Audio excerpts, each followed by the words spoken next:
Imagine करो आप अर्थ से इतना दूर चले जाओ, इतना दूर कि एक पॉइंट के बाद सन का इफेक्ट ऑलमोस्ट खत्म हो जाए।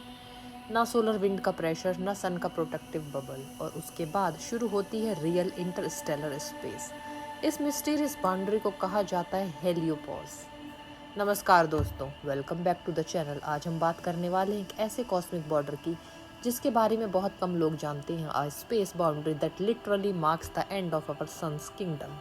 और सबसे शॉकिंग बात, ह्यूमैनिटी ने सिर्फ 2 स्पेसक्राफ्ट को इस बाउंड्री के पार भेजा है। Yes, only 2। तो आज के इस वीडियो में हम जानेंगे हेलीपॉज क्या है, ये कैसे बनती है, वोएजर स्पेसक्राफ्ट ने वहाँ क्या डिस्कवर किया, और अगर कोई इंसान उस बाउंड्री तक ट्रैवल करे तो क्या होगा।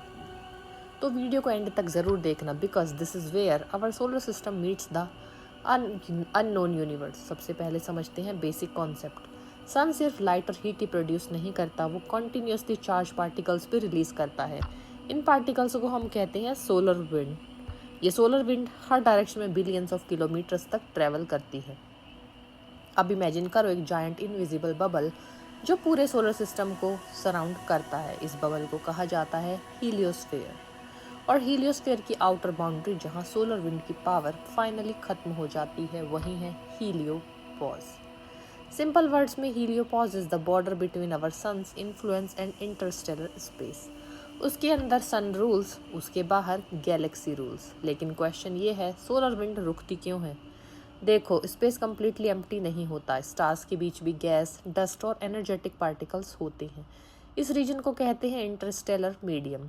जब सन की सोलर विंड और इंटरस्टेलर मीडियम कोलाइड करते हैं तो एक प्रेशर बैटल स्टार्ट होती है, और जहां दोनों फोर्सेस इक्वल हो जाती हैं वही पॉइंट बन जाता है हीलियोपॉज। अब यहाँ एक और इंटरेस्टिंग थिंग है, हीलियोपॉज कोई परफेक्ट सर्कल नहीं है। साइंटिस्ट के अकॉर्डिंग ये बबल एक कॉमेट जैसा शेप बना सकता है, क्योंकि हमारे सोलर सिस्टम भी गैलेक्सी में मूव कर रहा है। अब बात करते हैं उन लेजेंडरी स्पेसक्राफ्ट की जिन लोगों ने ह्यूमैनिटी को हीलियोपॉज के पार का पता का डेटा भेजा, और उनका नाम है वोएजर 1 और वोएजर 2। वोएजर 1 एंड वोएजर 2 ये स्पेसक्राफ्ट 1977 में लॉन्च हुए थे बाय नासा। ओरिजिनली इनका मिशन आउटर प्लैनेट्स एक्सप्लोर करना था, बट मिशन इतना सक्सेसफुल रहा कि आज भी ये स्पेसक्राफ्ट स्पेस में ट्रैवल कर रहे हैं। Voyager 1 became the first human-made object to cross the heliopause in 2012, and Voyager 2 ने 2018 में सेम बाउंड्री क्रॉस की। इमेजिन करो एक मशीन जो ऑलमोस्ट 50 साल पहले अर्थ से लॉन्च हुई थी, आज भी अननोन स्पेस से सिग्नल्स भेज रही है। That's insane. जब वोएजर स्पेसक्राफ्ट ने हीलियोपॉज क्रॉस की, साइंटिस्ट ने कुछ शॉकिंग ऑब्जर्वेशंस नोटिस किए। सबसे पहले सोलर पार्टिकल्स सडनली डिक्रीज हो गए और इंटरस्टेलर पार्टिकल्स इंक्रीज होने लगे। मतलब स्पेसक्राफ्ट ऑफिशियली सन के इन्फ्लुएंस से बाहर आ चुका था। मैग्नेटिक फील्ड भी चेंज हो गई थी, और ये एग्जैक्टली वैसे ही था जैसे कंट्री बॉर्डर क्रॉस करना। लेकिन यहाँ एक ट्विस्ट है, टेक्निकली वोएजर स्पेसक्राफ्ट अभी भी सोलर सिस्टम से कम्प्लीटली बाहर नहीं निकले हैं। क्या? हाँ, क्योंकि सोलर सिस्टम का ग्रेविटेशनल इन्फ्लुएंस बहुत ज़्यादा दूर तक एक्सटेंड करता है। तो हीलियोपॉज सिर्फ सन के पार्टिकल इन्फ्लुएंस का एंड है, ग्रेविटी का नहीं। अब एक इंटरेस्टिंग हाइपोथेटिकल क्वेश्चन, अगर ह्यूमंस फ्यूचर में हीलियोपॉज तक ट्रैवल करें तो क्या होगा? सबसे बड़ा डेंजर होगा कॉस्मिक रेडिएशन। हीलियोस्फीयर एक्चुअली हमें हार्मफुल गैलेक्टिक रेडिएशन से प्रोटेक्ट करती है। ये एक जायंट शील्ड की तरह काम करती है, लेकिन हीलियोपॉज के बाहर रेडिएशन लेवल्स बहुत डेंजरस हो सकते हैं। अगर प्रॉपर शील्डिंग ना हो तो ह्यूमन डीएनए डैमेज हो सकता है, इसलिए डीप स्पेस ट्रैवल इतना डिफिकल्ट है।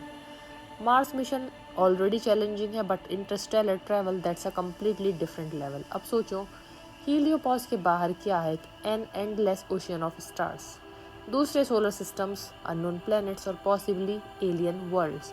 और ह्यूमैनिटी ने अभी तक उस ओशन में सिर्फ अपना पेयर डिप किया है। वोएजर स्पेसक्राफ्ट अब भी ट्रैवल कर रहे हैं, हर सेकंड वो अर्थ से और दूर हो रहे हैं। उनके अंदर एक स्पेशल आइटम भी है, द गोल्डन रिकॉर्ड, एक मैसेज फ्रॉम ह्यूमैनिटी।